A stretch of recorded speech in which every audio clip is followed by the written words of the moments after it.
সজনা শাকের তেলে ভাজা আমি রেডি করে ফেললাম। এই রেসিপিটা দেখার জন্য চ্যানেলটার সাথে থাকো, কিভাবে বানাচ্ছি দেখো। চলুন রেসিপিটা শুরু করা যাক।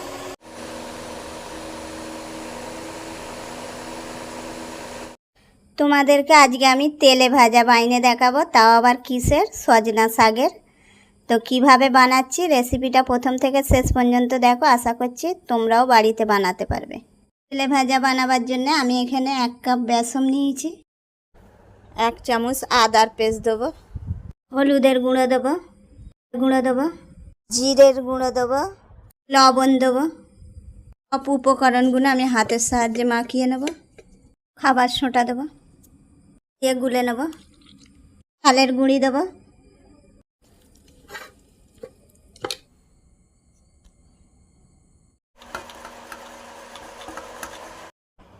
এক এক করে তেলে ভাজাগুলো রেডি করে নেব।